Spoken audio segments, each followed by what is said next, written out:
Te entregamos, Senhor, as nossas vidas como oferta agradável a Ti, pois nós confiamos em Ti, Senhor. Toma o primeiro lugar em nossas vidas, em nosso coração. Seja tudo em nós, Senhor. Jesus, quero Te entregar essa canção que vem direto do meu coração, como oferta do melhor que há em mim. Sei que eu não fiz por merecer, mas me alcançaste pelo Teu querer, provando a graça e o amor que há em Ti.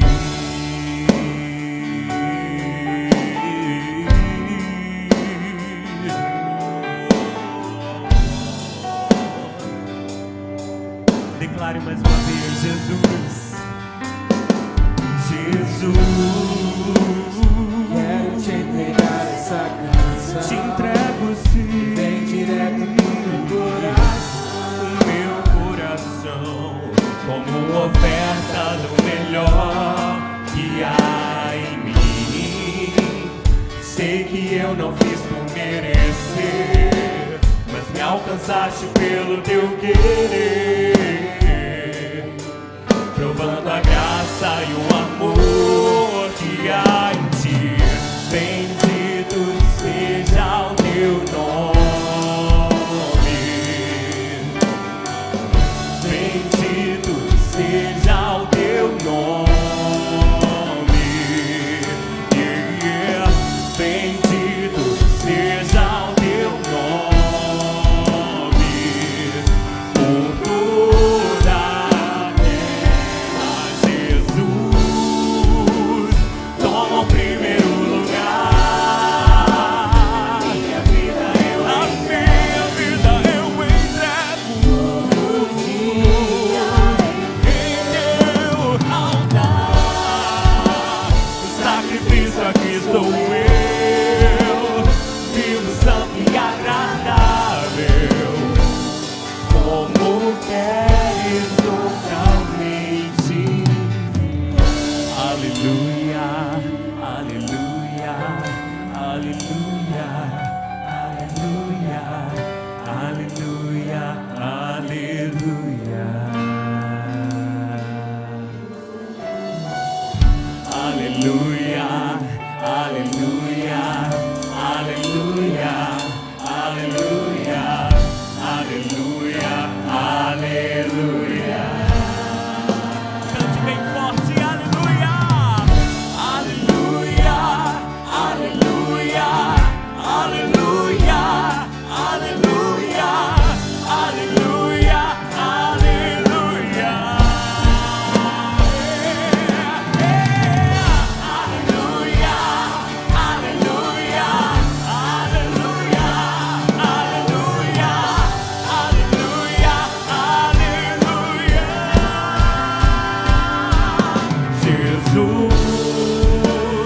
Toma o primeiro lugar. O nosso coração é Teu, Senhor. A nossa vida Te entregamos. todo dia. Receba, Senhor. O sacrifício aqui sou eu, vivo, santo e agradável, como queres totalmente. Jesus,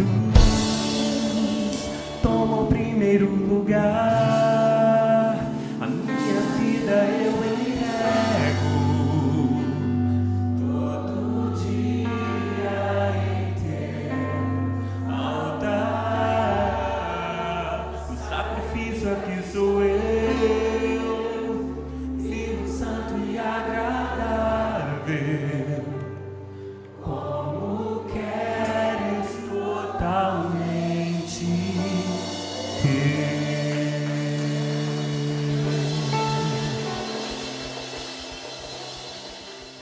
Te entregamos, Senhor, o nosso coração, a nossa vida. Hein? Vamos lá então, vou fazer a leitura, os irmãos acompanhem comigo.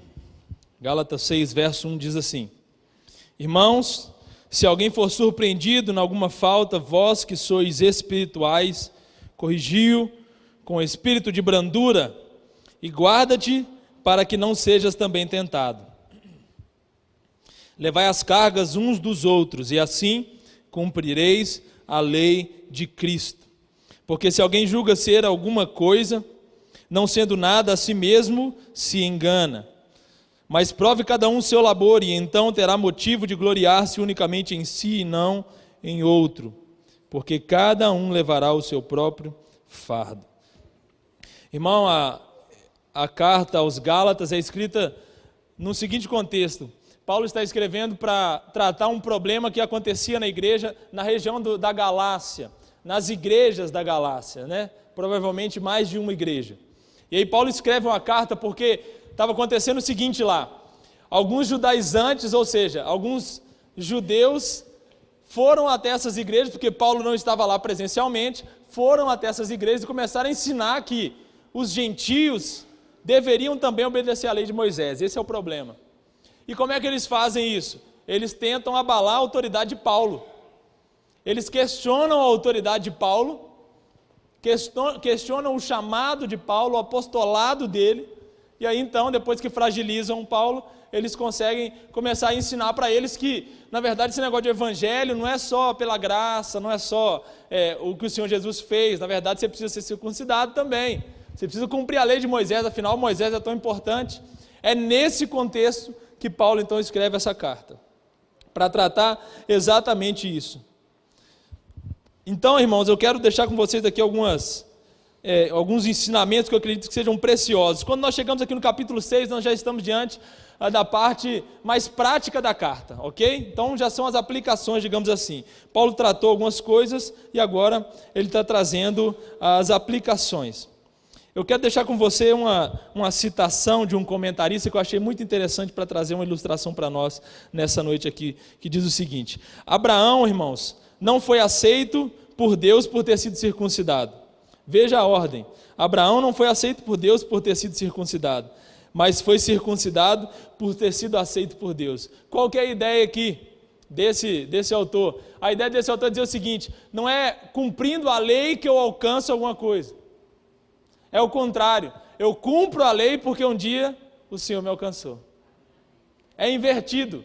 Abraão não foi circuncidado para que Deus o aceitasse, porque isso é impossível diante da perspectiva bíblica, irmãos, é impossível. Ninguém consegue chegar a Deus sozinho. Ele foi circuncidado como um sinal de que ele já era alcançado pela graça de Deus. Sempre foi a graça de Deus. Esse povo tinha extrema dificuldade com essa temática. O negócio deles ainda estava assim: eu preciso fazer, eu preciso ajudar Deus, eu preciso ser certo, eu preciso cumprir as leis certinhas, eu preciso obedecer Moisés, porque senão, se eu não fizer isso, o que será de mim? Eu vou para o inferno, eu vou morrer longe de Deus. E aí Paulo me fala assim: o Evangelho não propõe isso para nós. Não adicionem nada ao Evangelho puro de Cristo Jesus. É só Cristo, somente Cristo. A obra de Jesus é suficiente para nos perdoar de todos os pecados. Essa é a ideia. É exatamente isso, irmãos. E aí, nós chegamos então nesse bloco, que traz um verso muito conhecido, que é o verso 2, que diz assim: levai as cargas uns dos outros, e assim cumprireis a lei de Cristo. Vocês querem cumprir a lei de Cristo? Vocês gostam de lei? Vocês gostam desse negócio de cumprir lei? Então faz o seguinte: ajudem uns aos outros. Porque se tem um problema para quem gosta de lei, irmãos, é que essas pessoas normalmente gostam de apontar o dedo para as outras. Esse é um problema. O fariseu, o escriba, o religioso, que a gente vê lá no Evangelho, o tempo inteiro atrapalhando Jesus, ele faz isso. Ele olha para o publicano e fala assim: Senhor, obrigado porque eu não sou igual a ele, eu sou melhor que ele. Afinal de contas, eu sou um judeu. Eles toda hora invocam para si que eles eram melhores. E nesse contexto aqui que a gente vê, levem as cargas uns dos outros. O que será que isso quer dizer? Você precisa aprender a lidar com isso. A gente não consegue aceitar que crentes erram. A gente tem uma dificuldade extrema com isso. Eu erro. E eu quero graça para mim. Mas quando o meu irmão erra, como eu quero reagir contra ele? como eu quero reagir, como eu quero tratá-lo. Esse texto vai ensinar a gente isso aqui. Irmãos, isso é fundamental para a vida da igreja. Fundamental. Se eu não sei lidar com o meu irmão faltoso, se eu não sei me comportar diante de um irmão crente que falha, eu vou me decepcionar muito facilmente com a igreja, eu vou me desiludir com as pessoas, eu vou começar a ter essa visão que a gente vê muito claramente hoje em dia, de que, não, eu prefiro ficar aqui do lado de fora, porque lá está todo mundo errado também, então vou ficar aqui mesmo. Eu já ouvi isso, irmãos. Mas é exatamente para isso que esse texto serve. Olha que coisa extraordinária. Esse texto vem consertar a nossa visão e nos chamar de volta para a graça de Deus, que é a única coisa que nos sustenta. A graça do Senhor Jesus. Tem gente que gosta de rir com o tombo dos outros, já viu? E eu confesso que tem alguns que são engraçados mesmo. Se você entrar lá no YouTube lá e pesquisar quedas engraçadas, tombos engraçados, você vai assistir o pessoal caindo. Tem gente que cai e a própria pessoa começa a rir dela mesma. Já viu gente que é assim? A gente, por muitas vezes, irmãos, o que eu estou querendo ilustrar aqui? A gente acha engraçada a queda do outro, irmão. Sabe como é que é? Estou falando na prática mesmo. O irmão tropeçou ali, caiu, você ri, né? Porque nós somos miseráveis mesmo. A gente ri. Se você não ri, benção, irmão, você é mais espiritual do que eu. Mas às vezes realmente é engraçado. O irmão deu uma escorregada ali, irmão, desculpa, eu estou rindo aqui, mas machucou e tal. A pessoa, não, machuquei não, aquela coisa toda sem graça, irmãos. Aí você entra no YouTube para pesquisar a queda dos outros, para ver os outros caindo, para achar graça, para rir. Se você nunca fez isso, depois experimenta, você vai ver o tanto que é bom, você vai alimentar o seu coração, ver os outros caindo, você vai ver o tanto que a gente precisa de Jesus, né? As pessoas machucando e a gente rindo delas. Esses somos nós. Mas, queridos, trazendo isso para a nossa caminhada cristã, a gente precisa ficar atento, porque pode ser que a gente adquira o hábito de rir das pessoas que caem espiritualmente do nosso lado. O que eu estou querendo dizer? Dos irmãos que falham. Ou talvez a gente não ria, mas a gente despreza, a gente condena, a gente se afasta, quando na verdade a palavra de Deus ensina para nós que a gente deveria tratá-las, cuidar delas. Irmãos, é o apóstolo Paulo que está falando aqui, verso 1, se alguém for surpreendido em alguma falta, e aqui precisa ficar claro o seguinte, a ideia de Paulo é, se algum crente deu um deslize, a ideia original do texto é, se alguém pisou na bola, é algo pontual, irmãos, não é alguém que vive pecando constantemente, uma vida devassa, uma vida longe de Deus, não é isso. Nós estamos falando de crentes no Senhor Jesus, que de vez em quando pisam na bola, viu? Crentes pisam na bola, crentes falham. Irmãos, se alguém for surpreendido em alguma falta, vós que sois espirituais, corrigi-o com espírito de brandura, e guarda-te para que não sejas também tentado. Olha só que coisa interessante. Esse texto traz para nós 3 ensinamentos rápidos aqui. Primeira coisa que eu aprendo desse texto, esse texto não está falando para mim o seguinte, olha, se o pessoal errar, finge que não viu, está tudo certo, deixa do jeito que está, vamos passar batido. Não é isso, irmãos, isso não é graça, viu? Isso é libertinagem, Paulo combate isso também. A gente não pode cair para os extremos. O verso primeiro está dizendo, corrige-o, ou seja, corrijam essas pessoas, vão atrás delas, elas falharam, um irmão falhou com você, falhou com a igreja, pisou na bola, você entrou lá no Instagram, o irmão está, irmão, você vacilou, que postagem que é essa? O que é isso que você está arrumando? Onde é que você está andando? Que linguajar é esse? Que história é essa? E a gente vai até o irmão e em amor a gente aborda ele, porque a correção é de Deus, amém? Correção é de Deus. Eu não estou falando nada contrário à correção. Então, primeira coisa que eu aprendo nesse texto, quando a pessoa falha, eu preciso corrigir. Irmão, nada além disso, corrigir. Não é espalhar, não é divulgar, não é difamar. Procura, irmão, e corrige em amor. Segunda coisa que eu aprendo, eu preciso tomar cuidado para que eu não seja tentado também. Final do verso vai dizer isso aí. E guarda-te para que não sejas também tentado. Irmão, abre o olho, porque do jeito que o irmão caiu, pode ser que você caia também. Essa é a ideia. Olha para o erro do irmão e fala assim, meu Deus, me ajuda a não cair nesse erro. É assim que a gente olha. Então, primeiro eu corrijo, segundo eu peço a Deus o livramento. Me livra das tentações, Senhor, como diz o Pai Nosso. Em terceiro, mais do que corrigir, eu preciso ajudá-los com suas cargas. É o terceiro ensinamento. Ou seja, quando ele fala assim, corrija, cuidado para não ser tentado, ajudem essas pessoas. Corrigir, irmãos, é a parte mais fácil. Viu? Corrigir é a parte mais fácil. Corrigir é você chegar, irmão, você falhou, você errou, você não pode agir assim. Você vira as costas e sai andando. Você não deu o caminho, você não ofereceu ajuda. Carregar as cargas uns dos outros, irmão, eu estou disposto a andar com você. O que a gente pode fazer para te ajudar? Você quer aprender mais sobre isso? Vamos sentar para conversar sobre isso. Você tem problema nessa área? Você tem dificuldade?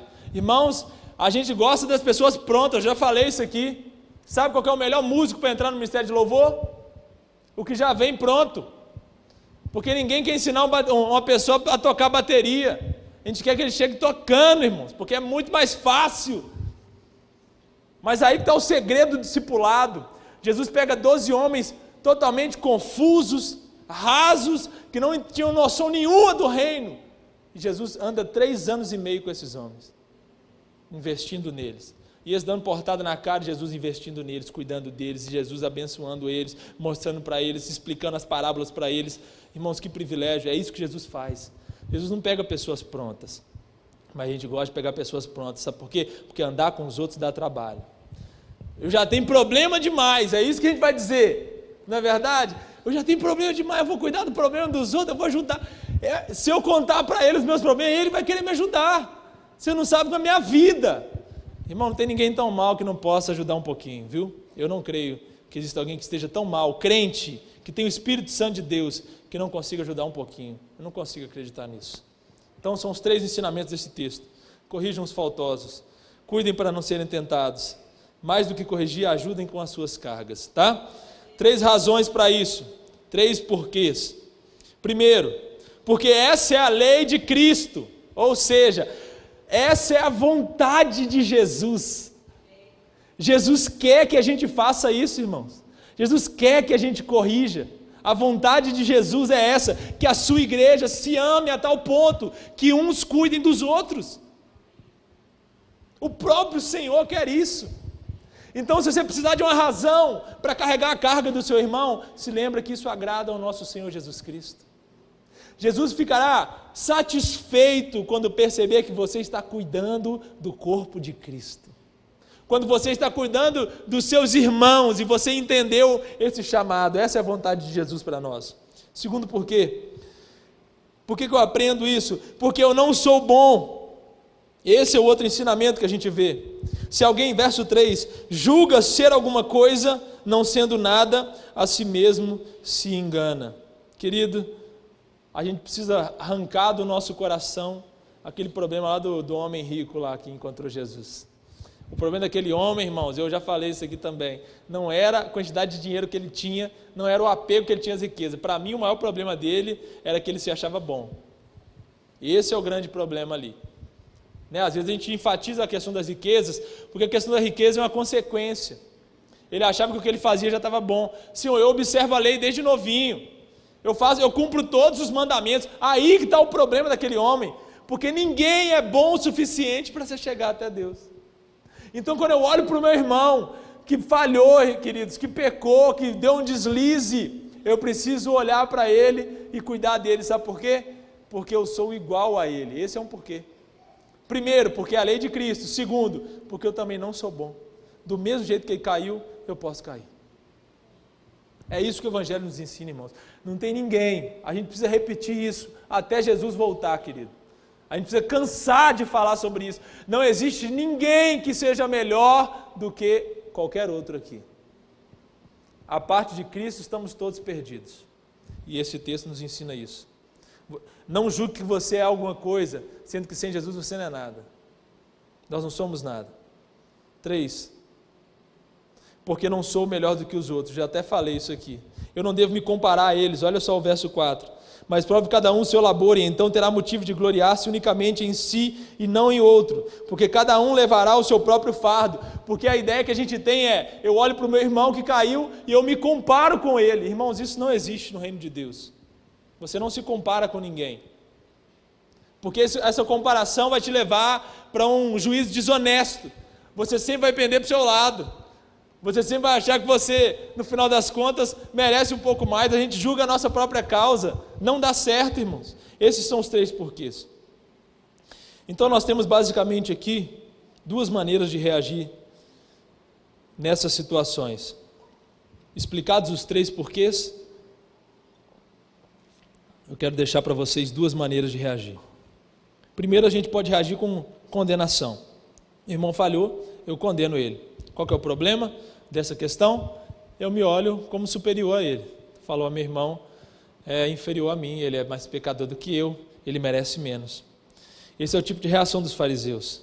Eles tinham essa reação ao olhar para as outras pessoas. Lembra quando chegam até Jesus com aquela mulher adúltera?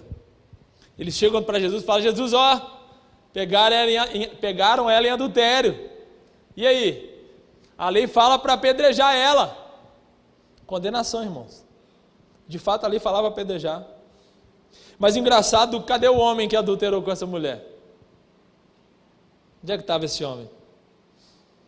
Aqueles que queriam apedrejar aquela mulher tinham convicção de que eles eram melhores do que ela. E pode ser que eu olhe para aquele texto e fale assim, nossa, mas que mulher miserável, realmente ela merecia. Irmãos, nós não somos melhores do que ela. Eu posso reagir com condenação, que é o sentimento mais fácil, mas existe uma segunda opção. Eu posso reagir com graça, que é o que esse texto está ensinando para nós. Você tem essa diante de você todos os dias, quando você encontrar com alguém que está faltoso, com alguém que falhou, com um cristão que falhou, você vai ter essas opções. Ou você age com condenação, ou você age com graça.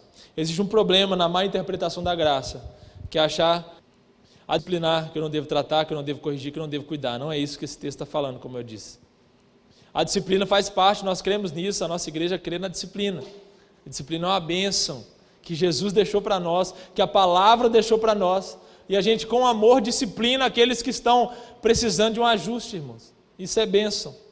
Com discrição, sem exposição nenhuma, sem exageros, com amor, visando a restauração dos crentes. Esse é o principal. Existe um problema então na interpretação de achar que, então quer dizer que vocês defendem que pode fazer tudo, pode ver de qualquer forma? Não, nós vamos corrigir quem precisa corrigir. A questão aqui, queridos, é a intenção do nosso coração. Qual que é a intenção do seu coração quando você corrige alguém? Quando você olha para o irmão que está falhando? Através da graça eu quero ver os meus irmãos de pé. De pé. Quando eu olho para a igreja de Jesus, querido, se eu olhar para a igreja de Jesus pelos meus próprios olhos, se eu me deixar levar pelo meu coração, que o tempo inteiro fica alimentando essas coisas, eu vou olhar para as pessoas e falar assim, ninguém merece, ninguém presta, só eu que presto. Olha só, por que ninguém faz nada? E a gente começa a cair num ciclo, irmãos, vicioso, perigoso, em que a gente começa a apontar para o outro e não consegue olhar para nós. Esse é um perigo muito grande. Então, meu irmão, fico alerta em nome de Jesus. Olhe para as pessoas com o amor que Cristo olha, porque senão vai ser muito difícil caminhar no Evangelho para você. Porque volta e meia, irmãos, o pessoal vai pisar na bola contigo. Um irmão vai te responder mais duro. Um líder que você tem vai fazer algo que você não concorda, não gosta. Isso decepciona, isso machuca. Mas ele precisa de Jesus o mesmo que você. Mesmo tanto que você. Lembra que eu falei que ninguém é melhor do que ninguém? O foco não está no castigo, irmãos. O foco está no aprendizado. Eu quero corrigir o irmão para que ele aprenda. Sabe como é que a gente pode fazer isso? Visitando. É uma boa oportunidade. Sabe como é que a gente pode fazer isso? Discipulando. Falei, irmão, eu vou andar com você. Eu vou te ensinar. Vamos aprender o que a palavra de Deus fala. Você quer conhecer mais sobre a Bíblia? Você anda com a pessoa, discipula ela. Senta do lado dela. Você pode dar conselhos, irmãos. Tem tanta gente falando um tanto de bobeira, falando um tanto de conselho mais ou menos aí. Você pode dar bons conselhos para a pessoa. Falar, irmão, não faça isso, viva assim. Você precisa rever isso aqui. Nós estamos precisando de bons conselheiros. Você precisa ser um bom conselheiro. E nós precisamos repreender as pessoas em amor. É tão importante, queridos, que a gente aprenda a fazer isso. sem os extremos, sem condenar e sem achar que a gente pode deixar tudo do mesmo jeito e está tudo certo. Não, irmãos, não. Repreender em amor. Irmão, vem cá, eu acho que você falhou ali. Irmão, isso é tão bom. Quem já passou por isso, depois agradece, viu? Quem já passou por uma boa repreensão, honesta, com amor, depois agradece. É igual os filhos que depois de grande falam: pai, obrigado, você me deu aquelas, né? Agradece o pai, agradece a mãe: obrigado, vocês me deram aquelas varadas, aquelas chineladas, porque eu sei que aquilo ali foi por amor e por cuidado, porque se não fosse aquilo ali, talvez eu não teria obedecido e entendido o que eu deveria fazer de verdade. A disciplina, irmãos, às vezes vai doer naquele momento, vai arder ali na perna, né? A chicotada, a chinelada, o tapa, vai doer ali na hora, mas aquilo ali serve para ensinar de alguma forma, serve de forma pedagógica. E assim, irmãos, nós carregaremos as cargas uns dos outros. Nós estamos aí nesse Setembro Amarelo, nessa campanha de conscientização aí contra o suicídio, irmãos. Nós vamos falar sobre isso, inclusive, se Deus quiser, no final de semana. E a gente precisa se alertar para isso, irmãos. A gente precisa abrir os nossos olhos para isso. Às vezes, o peso do farisaísmo, irmãos, tem levado, inclusive, pastores a tirar a própria vida. O que leva um pastor a tirar a própria vida, irmão? Sabe o que leva? O fardo pesado demais. O que leva crentes a tirarem a sua própria vida. Eu não quero aqui nem entrar na discussão, irmãos, porque tem pessoas que vão ter aqui dificuldade, se perde salvação, se não perde. Eu não vou entrar nisso aqui. Só vou dizer que nós queremos que ninguém perde salvação. Quem é salvo é salvo. Mas tem pessoas tirando a própria vida, irmão, sabe por quê? Porque está pesado demais. E aí, se a gente apresenta um evangelho que torna ainda mais pesado, não resolve nada. Esse é o falso evangelho que os Gálatas estavam anunciando. Para você ser crente mesmo e entrar no céu, você tem que dar o dízimo todo mês, você tem que vir todo domingo na igreja, você tem que participar de ministério, ser líder, você tem que estar em grupo familiar. Irmão, você não tem nada. E eu falo aqui com toda a tranquilidade do meu coração, sem medo nenhum. Você não tem nada, viu, irmão? Você não tem que dar o dízimo para entrar no céu, você sabia disso? Você não precisa, você não está comprando a sua salvação. Irmão, você não precisa ter 100% de aproveitamento na sua caminhada cristã. Você vai tropeçar, você vai bater com o joelho na quina de vez em quando. Vai acontecer isso, querido. Mas é aí que Jesus entra. Jesus se faz necessário na sua vida, exatamente porque você não é perfeito. Exatamente por isso. É tão bonito, irmãos, a gente entender que não depende de nós. É tão libertador você entender que não é você que vai se levar para o céu. É tão bonito entender que quando eu dou o dízimo eu não estou querendo ganhar algo, eu não estou querendo agradar a Deus para que Ele me dê alguma coisa em troca. Não, é como Abraão quando foi circuncidado. Eu faço isso porque a graça de Deus já me alcançou, porque a salvação já está dentro de mim, porque eu não tenho mais apego a essas coisas, e eu inclusive me disciplino dizendo: eu não posso me dominar pelo dinheiro, eu não posso me dominar por essas coisas, eu não posso me dominar pela lei, porque Jesus já fez tudo por mim, está consumado. Jesus já fez tudo, irmão. Sinto lhe dizer, me desculpe se eu estou te decepcionando, você não precisa fazer absolutamente nada para Jesus te amar e te dar a salvação. Irmãos, isso incomoda a gente assim num tanto. Isso me incomodou muito tempo. Eu falei: Senhor, mas como assim nada? Então, aí as pessoas falam assim: então é por isso que os crentes estão vivendo tudo desse jeito, largado. Esse aqui é o mesmo livro que diz que aqueles que têm o Espírito Santo produzem um fruto. É o mesmo livro. É o Espírito que produz, não é você, viu, irmão? É o Espírito que produz. O Espírito Santo que habita dentro de nós produz o fruto. E aí o próprio Jesus disse: pelo fruto vocês vão conhecer. Pelo fruto vocês vão conhecer. Então, meu irmão, não é que se eu pregar que você não precisa fazer nada, que você vai saindo fazendo o que você quiser. Se você fizer isso, é porque você não entendeu nada do Evangelho. Mas se você entendeu o Evangelho de verdade, talvez hoje você saia um pouquinho mais leve daqui. Um pouquinho mais leve. O Evangelho é leve. Jesus carregou nos ombros o peso que era para você levar. Eu vi uma frase que me marcou, nunca mais esqueci essa frase. Num congresso de pastores e líderes, meu irmão disse assim: Jesus já morreu na cruz e Ele não quer que ninguém morra pela sua igreja. Tem pastor se matando, tem líder se matando, irmãos, sendo que Jesus já morreu por ela. Viu? Você não precisa se machucar, se ferir por conta disso, querido. Jesus já fez tudo que Ele precisava fazer. Agora a única coisa que a gente faz é de alguma forma responder ao que Cristo já fez. Mas isso tudo é resposta do que Ele já fez. Vamos ler o texto mais uma vez, para a gente poder encerrar. Irmãos, se alguém for surpreendido em alguma falta, vós que sois espirituais, corrigiu com espírito de brandura, e guarda-te para que não sejas também tentado. Levem as cargas uns dos outros, e assim cumprireis a lei de Cristo. Levem as cargas uns dos outros, e assim cumprireis a lei de Cristo. Porque se alguém julga ser alguma coisa, não sendo nada, a si mesmo se engana. Não se engane, meu irmão. Mas prove cada um o seu labor, e então terá motivo de gloriar-se unicamente em si, para o outro, e não em outro. Ou seja, não se compare com as outras pessoas. Não olhe para o outro e se ache melhor do que eles, porque cada um levará o seu próprio fardo. Cada um terá as suas consequências, cada um responderá pelos seus próprios atos. É isso que o texto diz. Que nós sejamos uma igreja que sabe cuidar uns dos outros. Quando o seu irmão que está aí do seu lado, irmão, tropeçar e falhar com você, que você saiba corrigi-lo em amor, viu? Isso aí, irmãos, é para a igreja.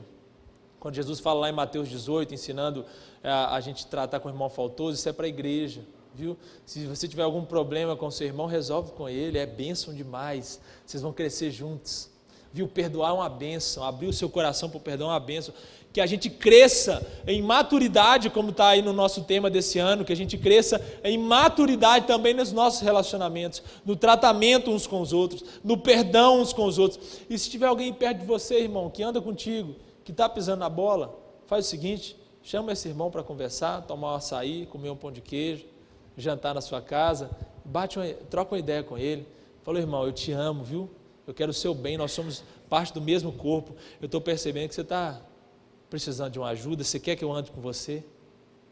Você quer que eu caminhe junto com você? Irmão, quando a gente entender isso, descentralizar isso, falar assim: ó, eu sou crente igual a todo mundo, eu tenho sacerdócio real, eu tenho autoridade de Jesus, sou embaixador de Cristo, e onde eu for, o reino também está indo. Então não preciso ser líder, não preciso ser presbítero, eu posso ir, exortar o meu irmão em amor, cuidar, conversar com ele, andar com ele, discipular, porque isso é bênção demais. E você vai crescer com isso, querido. Pode ter certeza disso, amém?